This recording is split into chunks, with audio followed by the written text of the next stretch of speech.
சங்கீத ஸ்வரங்கள் இலே கணக்கா இன்னும் இருக்கா என்னவோ மயக்கம் அப்படின்ற மாதிரி நேற்று நைட்டு ஃபுல்லாக பிடிவாய் திவ்யா வந்து பார்த்தீங்கன்னா உட்காந்து பேசுகிறா பேசுகிறா பேசுகிறா பேசிக்கிட்டே இருக்காயா. அன்னைக்கு காலையில் 6 மணிக்கு நம்ம வாங்கிட்ட பேசினி, நான் ட்ரெஸ் பண்ணி நம்ம வாங்கிட்ட பேசினி, பார்வதிட்டு நான் பண்ணது தப்பு இல்லை, அவள் பண்ணது தான் வந்து தப்பு அப்படின்ற மாதிரி பொய்யா சொல்லிடுச்சு. இவளுக்கு ஒரு சீட்டை எடுத்து கொடுங்கடா அப்படின்ற மாதிரி ஒரு சம்பவம் நேற்று நைட் நடந்துச்சு. அதை பற்றி தான் டீட்டெயிலாக பேச போகிறோம், ஓகேவா? ஸோ நேற்று நைட்டு விக்ரமும் கனியும் நம்ம திவ்யா கிட்ட மாட்டிக்கிட்டாங்க.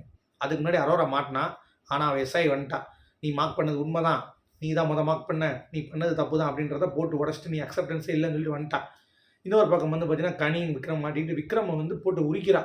இந்த மாதிரி நீங்கள் பார்வதி கிட்ட ரொம்ப இதாக பண்ணுறீங்க என்கிட்ட, அதாவது பார்வதியுடைய தப்பு நீங்கள் குற்றம் சாட்டவே இல்லை, இந்த வீட்டில் எந்த தப்பையும் சுத்த மாட்டல, குற்றம் சாட்டலை. 80 நாளுக்கு அப்புறம் தான் நீங்கள் வந்து இப்போ இப்படி இருக்கீங்க, இன்றைக்கி மட்டும்தான் நீங்கள் வந்து கேட்டீங்க, அது எப்படி எனக்கு மட்டும்தான் வந்து கேட்பீங்களா நீங்கள் அப்படின்ற மாதிரி கேட்குறப்ப, நான் என்னம்மா நீ என்ன சொல்கிற, இப்போ என்ன கேட்கல அப்படின்ற, இல்லை பார்வதி அப்படி பண்ணாங்க நீங்கள் என்ன பண்ணுறது மட்டும் கேட்குறீங்க, நீ பண்ணதாம்மா தெரிஞ்சிச்சு, அவன் பண்ணுறது தெரியலமான்ட்டாரு. இல்லை நீங்கள் பண்ணுறது வந்து தப்பாக இருக்குது, பாரதி கிட்ட நான் தப்பே பண்ணல, அவங்க என்ன மார்க் பண்ணாங்க போது அதனால மார்க் பண்ணேன் அப்படின்னுமா. உன்னெல்லாம் மார்க் பண்ணல, ஊரில் இருக்க எல்லாரும் அதான் சொல்கிறாங்க, நீ பாட்டு போ அங்கிட்டு போய் பாரு அப்படின்ற மாதிரி சொன்ன உடனே கனி வர பார்வதி மேலே இருக்க வன்மத்தில் இவங்க கூட உட்காந்து சங்கீத சுரங்கள் கேட்டு காலில் ரத்தம் வந்துருச்சு கனிக்கு.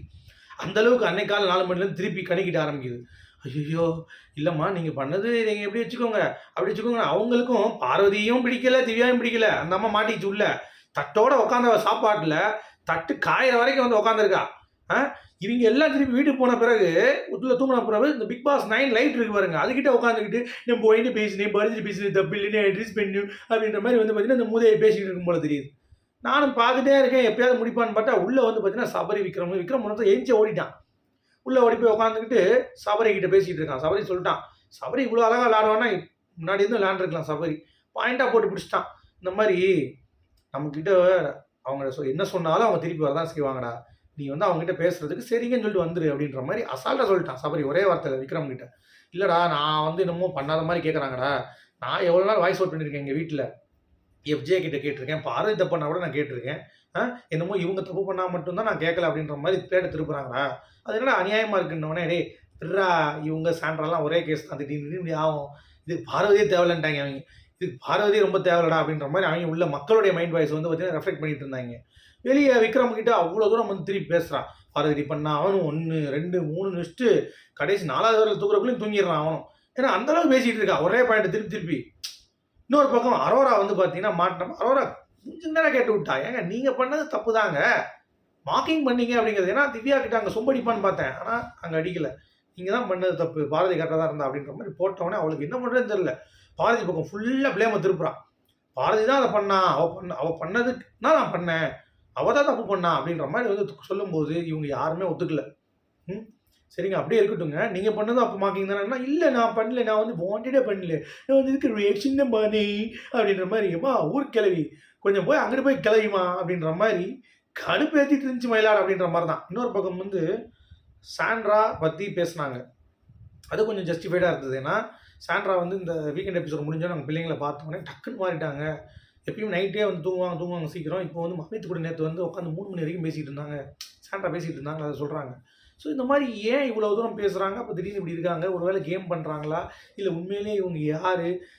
விக்ரம் சொல்கிறான், ஆமாம் என்னால் இது பண்ண முடியல, அப்போ எதுக்கு இங்கே கேமுக்கு வந்தாங்களே அப்படின்னு சொல்லி பீடி கேட்குது திவ்யா.